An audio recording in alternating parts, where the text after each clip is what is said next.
जय जय जय प्रिय भारत जनयित्री दिव्यधात्री। जय जय जय प्रिय भारत जनयित्री दिव्यधात्री। जय जय जय शत सहस्र नर नारी हृदय नेत्री। जय जय जय शत सहस्र नर नारी हृदय नेत्री। जय जय जय प्रिय भारत जनयित्री दिव्यधात्री।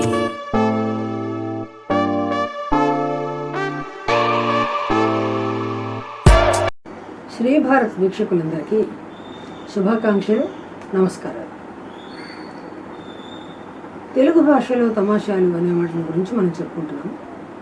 హిందీ, ఉర్దూ, ఇతర భాషల నుంచి మనం తీసుకున్న పదాలు ఎంత బాగా మన భాషలో కలిపేసుకుని ఎంతో ఔదార్యంతో కలుపుకున్నాం. తెలుగు భాషకున్న గొప్పతనం అదే. అన్ని భాషల్లోని పదాలను తనలోకి తీసుకుని కలిపేసుకుని అది తెలుగు పదమే అనిపించే విధంగా వాడుకలోకి తెచ్చుకోగలిగే సమర్థత ఒక్క తెలుగు భాషకే ఉంది. అటువంటి హిందీ, ఉర్దూ పదాలు మరికొన్ని మనం చెప్పుకుందాం. హైరాణ పడటం అంటుంటారు. ఎందుకమ్మా ఊరికి హైరాణ పడతావు, ఓ పక్కన కూర్చో ప్రశాంతంగా అంటుంటారు. హైరాణ పడటం అంటే ఎటు తోచకపోవడం, తొందరపడడం అని అర్థం. ఇది మనం ఎందుకు తొందరపడ్డం అనొచ్చు, లేదా ఎటు తోచకుండా అయోమయంగా తికమపడుతున్నావే అనొచ్చు. అనకుండా ఉర్దూ పదాన్ని లేదా హిందీ పదాన్ని హాయిగా వాడేస్తున్నాం అన్నమాట. తర్వాత గోళీలు అని వాడుతుంటారు. ఇక్కడ గోళీలు అంటే అసలైన అర్థం ఏం చెప్పారు? గోళీ అనేదానికి మందుగుండు దట్టించి వాడే మారణాయుధం, తుపాకీలో వాడే తూటాలని గోళీలు అంటారు. తుఫక్ అనే హిందీ పదం నుంచి తుపాకీ అనే పదం వచ్చింది. తమిళంలోనైతే ఇంకా ఒత్తులు పెట్టుకుని తుపాకీ అంటారు వాళ్ళు. ఇవాళ గోళీలు అంటే తూటాలని చెప్పుకున్నాం కదా. సామాన్య జనుల వాడకంలో మాత్రలు అంటారు, మందు బిళ్ళలు అనే అర్థంలో ఈ గోళీలు వాడుతున్నారు. జ్వరం వచ్చింది, గోళీలు వేసుకున్నావా అని అడుగుతారు ఇక్కడ. అట్లా ఇంకోటి కూడా ఉంది మనకి, ఆ తుపాకీకి సంబంధించిన విషయం కనుక గోలీమార్ అంటారు. గోలీమార్న అంటే కాల్చి చంపడం, పేల్చడం అని. పునాది అని ఒక పదం ఉందండి మనకు. ఇది బునియాద్ అనే పదం నుంచి మనకు వచ్చిందనమాట. బునియాద్ పునాది అయింది. దేశ విశేషం అని ఉంటుంది నిఘంటువులు. భవనానికి పునాదులు పడ్డాయి, ఒక రచనకు పునాదులు పడ్డాయి అంటే ఆలోచన కలగడం. రచనకు పునాది పడడం అంటే ఆలోచన కలగడం, స్ఫూర్తి కలిగింది అని చెప్పడం అన్నమాట. భాషల నుండి మారుతూ వచ్చిన పదాలను మనం దేశ విశేషాలు అంటాం. అంటే రకరకాల భాషల నుంచి మన భాషలోకి వచ్చి ఒత్తులో లేకపోతే దీర్ఘాలు ఇంకేవేవో తగ్గించుకుని కుదించుకుని అట్లా వచ్చిన వాటిని దేశ విశేషం అంటాం అన్నమాట. పునాదులు అంటే భవన నిర్మాణానికి నిలిపే మూల స్తంభాలు అని మనకు నిఘంటువులో కనబడుతుంది. సుఖంగా ఇంత పదం సంస్కృతం చెప్పాలి కదా, భవనం, నిర్మాణం, మూల స్తంభాలు, ఇంత కష్టం ఎందుకు అని హాయిగా పునాదులు అని వాడేస్తాం. చేతిగుడ్డ, కరవస్త్రం అని ఒకటి ఉంటుంది అనమాట. మనం అంటే చెయ్యి తుడుచుకునే బట్ట, చెయ్యి తుడుచుకునే గుడ్డ. ఇది రుమాల్ అనే పదం వాడుతున్నాం, రుమాలు అంటున్నాం తెలుగులో. ఇంగ్లీష్లో అయితే కర్చీఫ్ అంటున్నాం. కర్చీఫ్ కూడా చాలా హాయిగానే వాడేస్తున్నాం. హైదరాబాద్లో ఇంకొకటి కూడా చాలా ప్రసిద్ధండి, రుమాలి రోటీ అంటారు. ఇక్కడ రుమాలి రోటీ అంటే బాగా పల్చగా చదరంగా చేస్తారు, దానికి రుచికరమైన కూరలు పెడతారు. మైదా పిండితో చేస్తారు, ఎక్కువగా తినకూడదు, ఆరోగ్యానికి మంచిది కాదు అని అంటారు. కానీ రోటీ అనగానే రుమాలి రోటీ అంటారు అనమాట. టోపీ వేశాడు అని అంటుంటారు. ఈ టోపీ కూడా మన పదం కాదు. టోపీకి పట్టుగుడ్డతో చేసిన శిరస్త్రాణం లేదా తలపాగా అని అర్థం అన్నమాట. అట్లా కాకుండా మోసం చేశాడు, కుచ్చు టోపీ పెట్టాడు అని అంటూ ఉంటారు అన్నమాట. కుచ్చు టోపీ పెట్టడం అంటే బాగా నిండా ముంచి వెళ్ళాడు అని అర్థం అన్నమాట. తర్వాత అతని గురించి తెలుసుకో, అతని గురించి ఆరాధి అని అడుగుతారు. అతని గురించిన సమాచారం ఏదో మనకు కావాలి తెలుసుకో అనడానికి అతన్ని గురించి వాకబు చెయ్యి అంటారు. వాకబు వాకిఫ్ అనేది ఉర్దూ పదం. దాన్ని పట్టుకుని మనం మార్చేసుకుని ఆ చివరిలో ఉన్న ఇఫ్ తీసేసి బూ చేసుకున్నాం. వాకబు కీ కూడా కా చేసాం. వాకబు చేయి అంటే సమాచారం తెలుసుకో అని అర్థం అన్నమాట. తర్జుమా అనే ఒక పదం ఉంది, చాలా కాలంగా పత్రికల వాళ్ళు కూడా వాడేస్తున్నారు.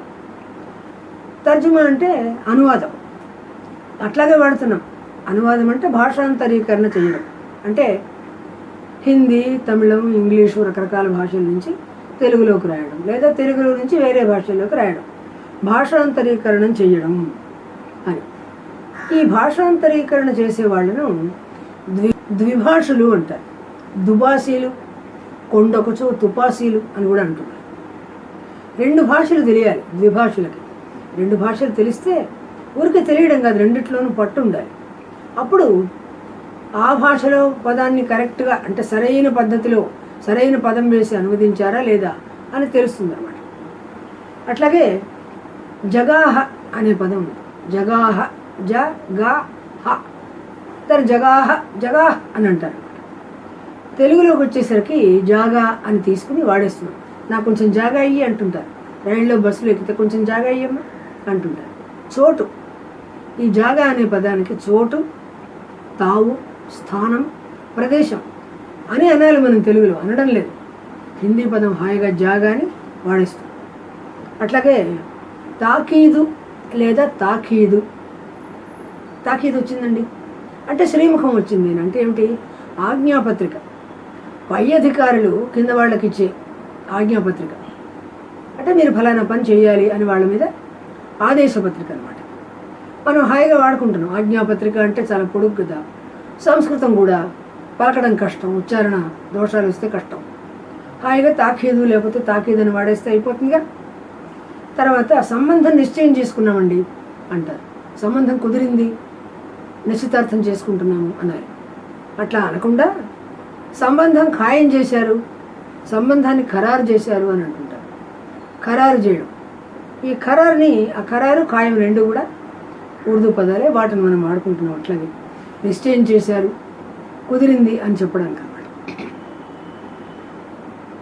ఖరారునామా అని ఒకటి ఉంటుందన్నమాట. అంటే ఏమిటంటే రూఢి చేశారు, శాశ్వతంగా స్థిరం అనే అర్థాలలో నిర్ధారణ చేశారు అని. ఇదేమిటి నిర్ధారణ అంటే?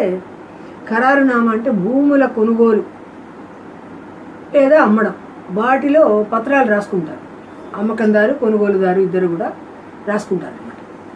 నేను ఫలానా వాడికి అమ్మాను ఇంత డబ్బుకి అని ఇతను రాసుకుంటాడు, ఫలానా వాడి దగ్గర కొనన్న అతను రాసుకుంటాడు. అది ఖరారునామా అంటారు అన్నమాట, నిర్ధారణ పత్రం. తర్వాత సుగంధ ద్రవ్యాలు కొన్ని వాడుతూ ఉంటాం.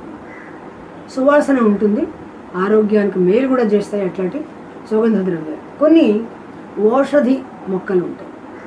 అంటే మనం సహజంగా వాడుకునేది పుదీనా అని ఒకటి ఉంటుంది. దీనికి వేరే పేరేం లేదు, పుదీనా అలాగే వాడేస్తున్నాం అన్నమాట. ఇది ఆరోగ్యానికి మంచిది, జీర్ణశక్తిని పెంచుతుంది. అట్లా ఇట్లాంటిదే మరొకటి మనకు కొత్తిమీర అని ఉందన్నమాట. వాళ్ళు కోతిమీర అని వాడతారు. కోతిమీర ఏమిటి అర్థం కాల, తర్వాత తెలిసింది. కొత్తిమీరని అపభ్రంశం చేసి, అంటే వాళ్ళ భాషా పదాలు మనం ఎట్లా అపభ్రంశం చేసి వాడుతున్నామో అదేవిధంగా వాళ్ళు కూడా అదేవిధంగా మన భాషా పదాన్ని ఆ విధంగా చేశారు. కోతిమీర అంటారనమాట. ఇట్లా హిందీ ఉర్దూ పదాల నుంచి మనం పదాలు తీసుకుని, హిందీ ఉర్దూ భాషల నుంచి పదాలు తీసుకుని ఆ పదాలను హాయిగా తెలుగైజ్ చేసి, అంటే మన ఆంధ్రలోకి బాగా ఆంధ్ర భాషలోకి పూర్తిగా కలిపేసుకుని వాడేస్తున్నాము. ఇటువంటి మరికొన్ని పదాలను గురించి మళ్ళీ చెప్పుకుందాము. నమస్కారం.